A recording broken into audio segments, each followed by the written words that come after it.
thrilled to begin it this morning.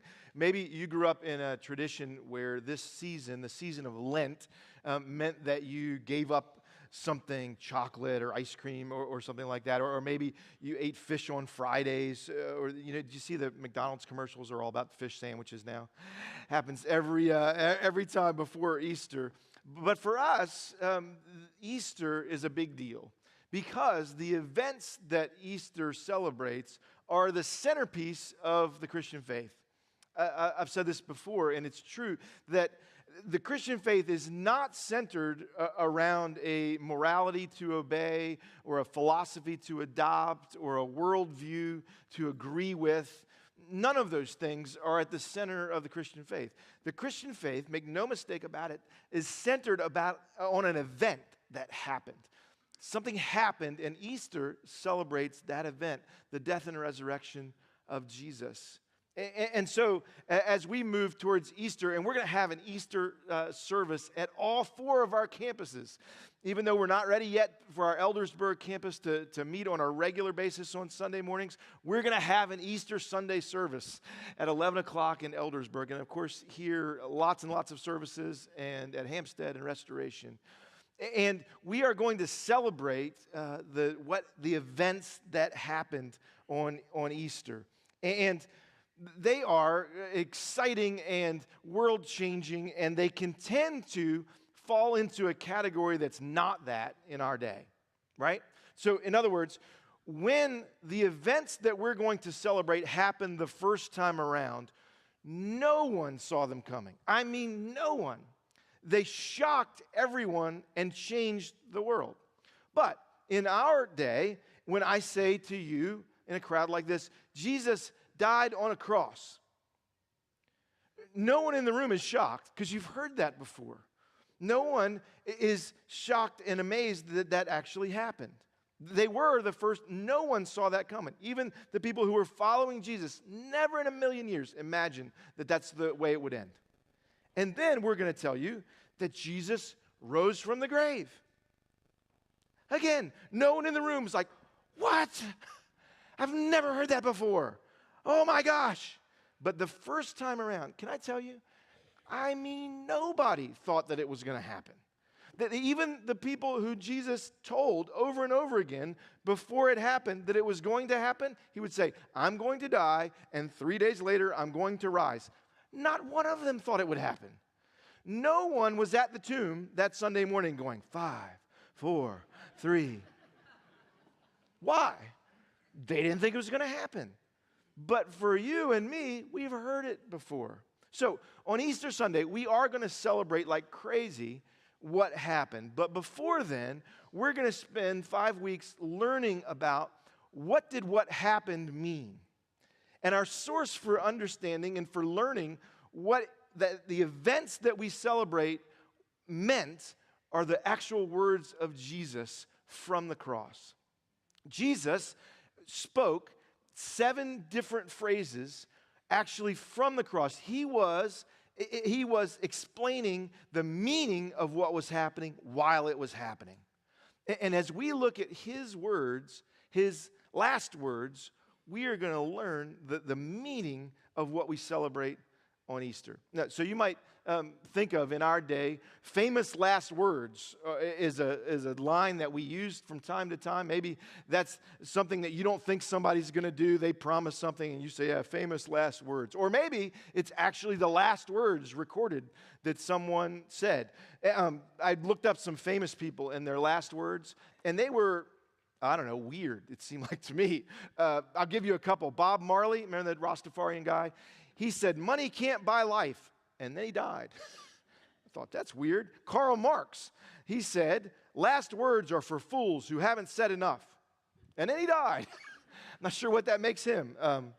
Groucho Marx, no relation to Karl, said, I thought that was funny. Nobody laughed at that. Strike that from the next service. Groucho Marx said, this is no way to live, and then he died. Michael Jackson said, more milk. Steve Jobs said, oh wow, oh wow, oh wow. Elvis famously said, I'm going to the bathroom to read.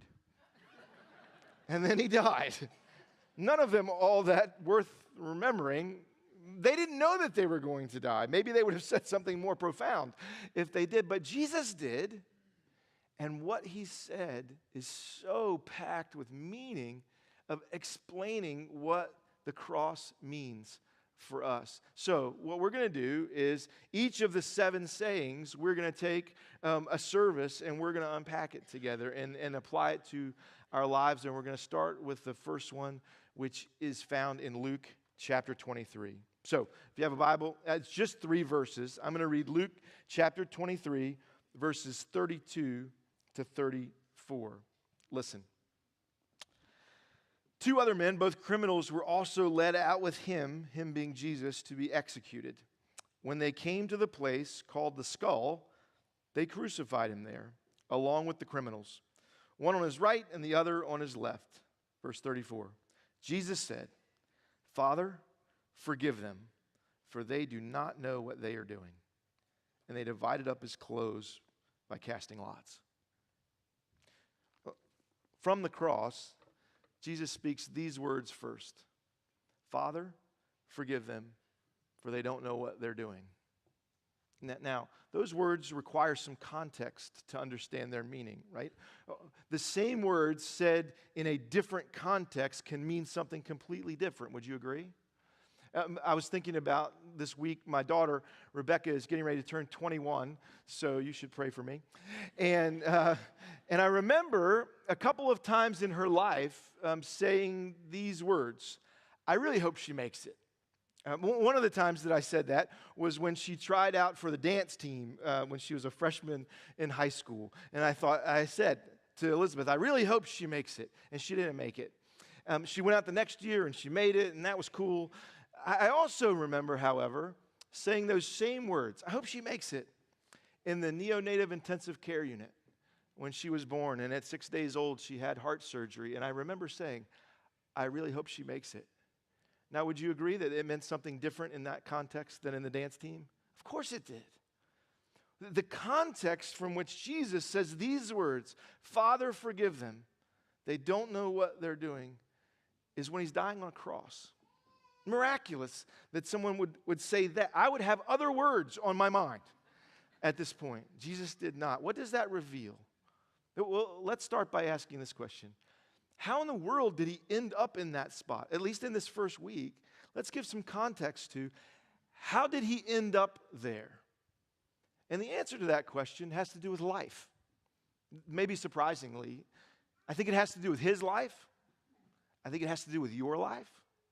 And I think it has to do with eternal life. Let me explain what I mean.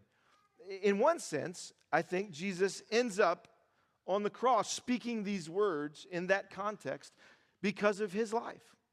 Now, you might think, well, what I know about Jesus is he healed a bunch of people, he did some miracles, he did some teaching. How would that get anyone sentenced to death? Good question.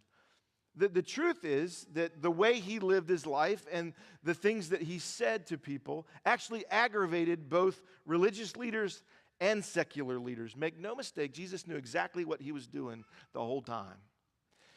For example, with religious leaders, Jesus was often more popular than they were. They were jealous of his popularity and threatened by his authority. At one point, Jesus looked at these religious leaders of his day and he said, "You guys are like a bunch of whitewashed tombs." And what he meant was, you look good on the outside, but on the inside, there's no life at all. How do you think that went over?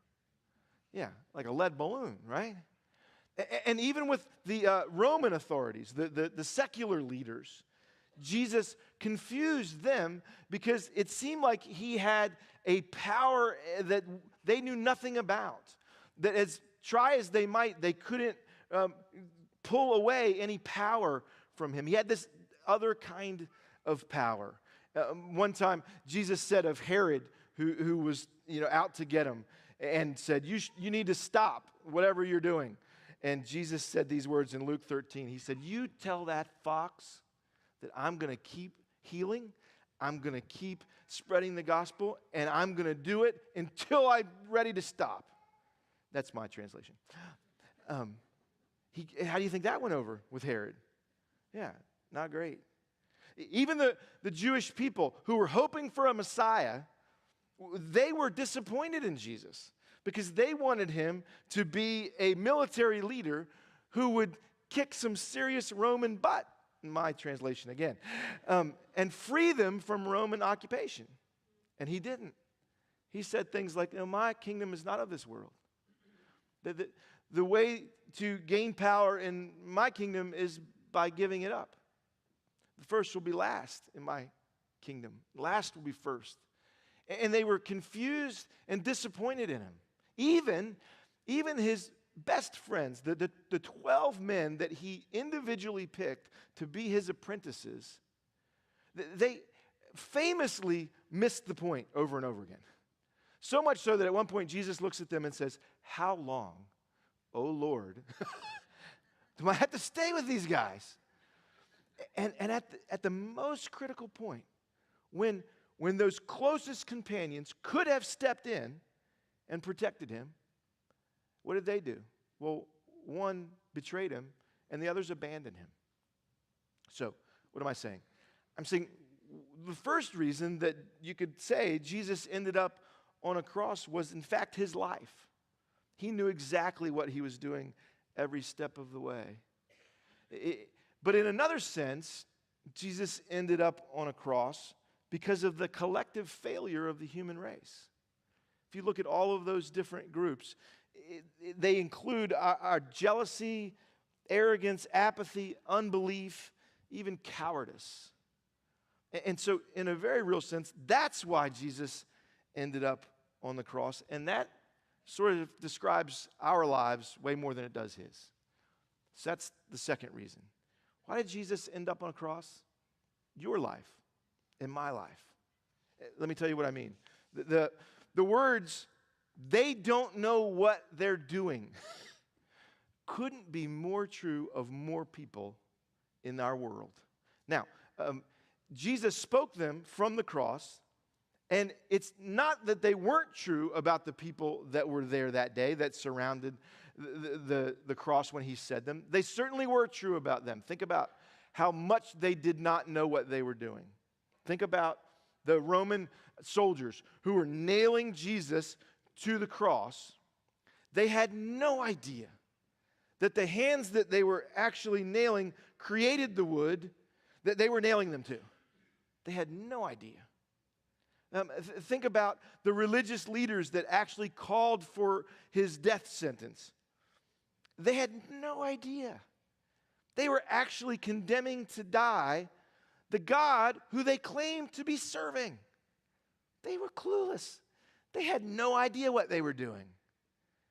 I mean, even the people that surrounded, the crowd that insulted and mocked Jesus while he was on the cross, they had no idea what they were doing. One of the things that they were recorded as saying was, "Hey, well, prove it to us. Come down off the cross, then we'll believe." They had no idea what they were asking. If he would have done what they asked, it would have meant their utter destruction. They had no idea. So this line, this phrase, "they don't know what they're doing," was certainly true about the people gathered around the cross that day. My hunch is, though, that it's also true about the people gathered in this room here this morning. That in a very real sense, one descriptive phrase of our lives is often, we have no idea what we're doing. Think about it this way. The human race has, it seems like, this ongoing tendency to over and over again enter into actions and attitudes, I'd even say beliefs, with very little or no regard for the consequences of those actions, attitudes, or beliefs. Do you see what I'm saying? In other words, think about all the times in your life, you don't have to tell anybody else, think about all the times in your life that you were getting ready to do something, you were getting ready to say something, you were getting ready to make a choice, and you had this thought, this might not be the smartest thing in the world. This might even be harmful on some level. And then you did it anyway. You don't need to raise your hand, because I know you. Because I know me. That happens all the time. That should make you want to ask this question: Why do I do that? Why? Why do I keep doing that? The Bible has an answer for that. And the word is sin. Sin is this rebellious nature that gives us a darkened mind, the scripture teaches, about the way we live our lives. Now, sin is not a popular word in our day. Would you agree? People all just, as soon as you say sin, they want to categorize what's in the category and what's not in the category. Let me be very clear about this. The cross makes no sense, none, without understanding this concept of sin. Now, I know we don't like talking about it because you don't like to be reminded that this line, you don't know what you're doing, applies all the time. But the scripture is very clear that every one of us is in the same boat in this issue. That from birth, we have been sinful. Those of you who are parents, I don't need to talk you into this. Did you teach your kids how to be sinful? No, it just came what? Naturally to them. Something that comes naturally is a part of your nature. We have a sin nature. I was thinking about my kids this week on this point, and I remember my son Taylor's 24 now, but he was a 3 or 4 year old guy.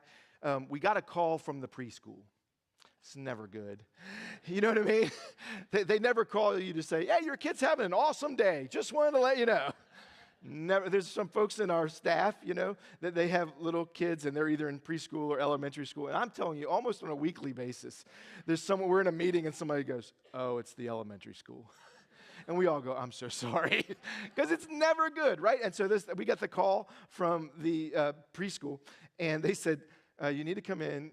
Taylor has cut a girl's hair off. I'm like, jeez. Okay, so we go in, and what do you think Taylor, as a 3 or 4 year old guy, said? I didn't do it. Right? We're like, bro, you got the scissors in your hand and the hair's on the floor. I didn't do it. Did I teach him that? No. I could have taught him that, but I didn't have to teach him. Why? Because it's a part of our nature. Now look, we tend to, in church world, think that sin gets categorized, right? Like we want to say there's some red light sins, they're bad, very bad. There are yellow light sins, like, you should work harder at that. Maybe, get an accountability partner or something. And then there's green light sins that we're like, I don't even think God cares about that anymore. So let's just, nothing. I'm telling you. You know that's true. Nothing could be farther from the truth. See, sin is this rejection of God's place in my life. And the truth is, you can reject God by being rebellious, doing lots of bad stuff, just as easy as you can reject God by being religious and doing lots of good stuff. The Bible is very clear. In the book of Romans, it says, there is no distinction to be made.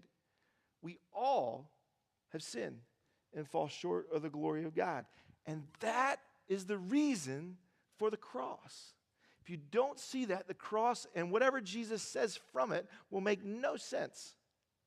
The cross is a picture of our sin nature and how, because of that, we deserve the wrath of God. Now, you think sin is an unpopular word. Wrath is even a more unpopular word. I can't remember the last time we sang a worship song that was all about wrath. Your wrath, oh God, burns me to a crisp. Something like that. Do we know that one, Don? I don't think that's in the repertoire. Maybe it is. But here, and some of you are very uncomfortable right now. And I know why. I want to acknowledge that because I hear a lot. Hey, thank you for not making me feel guilty when I come to church. I love that Crossroads talks about the love of God for me, and that just encourages me, and so thank you.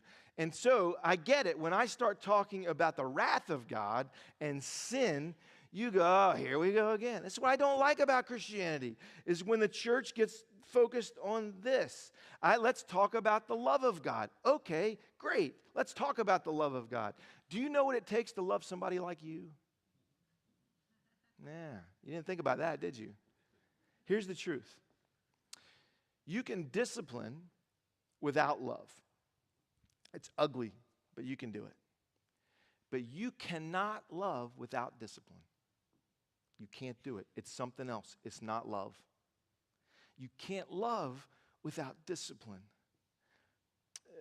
Pastor Joby Martin, a guy who pastors a church in Florida, tells a story about this. When he was a little guy, he was riding his bike with his buddy, and they were jumping off of his driveway out into an intersection in the street. And his mom came and saw him, and she yells out in front of all his friends, "Joby Martin, you quit riding your bike in the intersection." And so he got mad, made that face. Little boy came in. He goes, "Mom, why'd you do that in front of my friends? You don't love me." She said, "No, Joby, I do love you. That's why I'm not going to let you ride your bike in the intersection. If I didn't love you, I'd say, it's fine, ride your bike in the intersection." And his little buddy's standing next to him, starts pouting like this. He looks and he goes, What's wrong with you? He says, "My mom says it's okay to ride in the intersection." Which one you want? Right? That's a little comic relief because this is a hard subject. Listen, the wrath of God is actually just letting you go. The love of God is allowing you to feel conviction, allowing you to feel consequence. If God didn't love you, he just let you go. Here's what that means.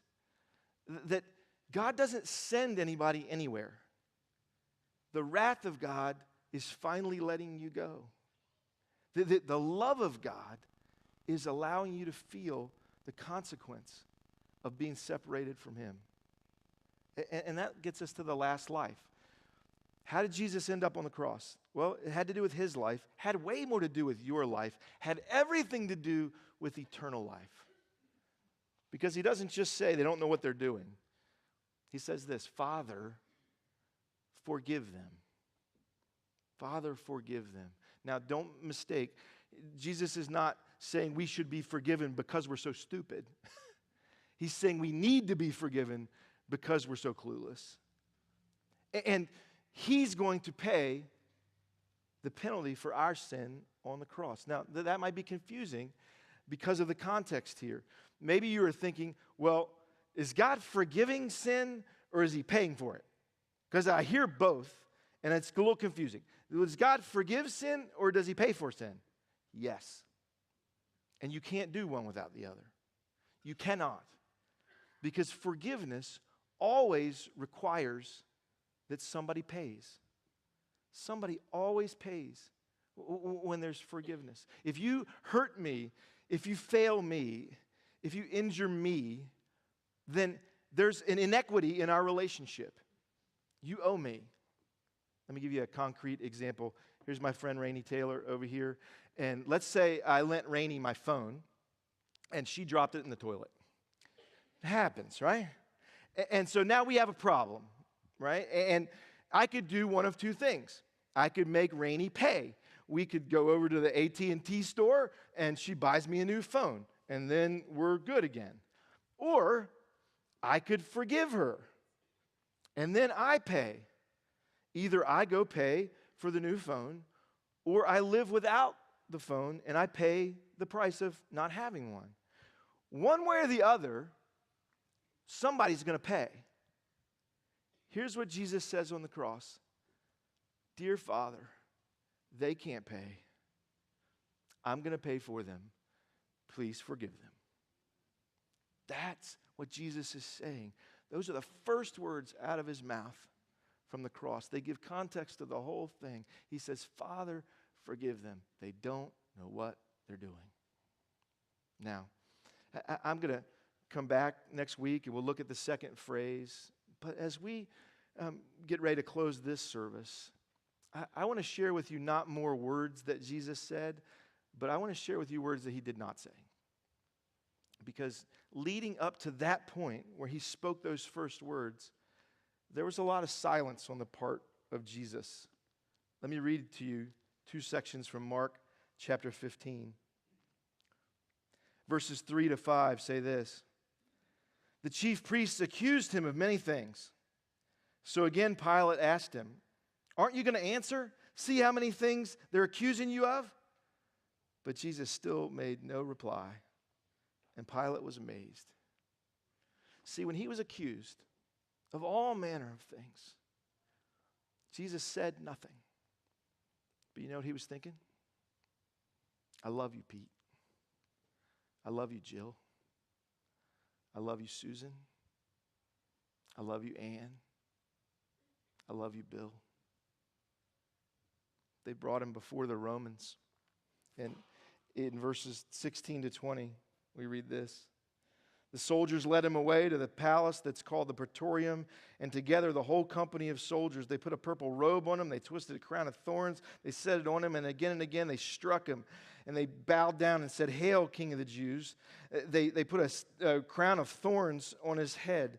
And when they had mocked him, they took off the purple robe, they put on his own clothes, and they led him out to crucify him. In another gospel, it says that they blindfolded him and smacked him and said, Guess who? Do you know what he said at that point? Nothing. Do you know why? Because he was thinking, I love you, Paul. I love you, Tom. I love you, Jill. I love you, Amanda. I love you, Steve. I love you, Reed. So here's what I'm going to invite you to at the end of the service today. We're going to prepare to receive communion. And what you're doing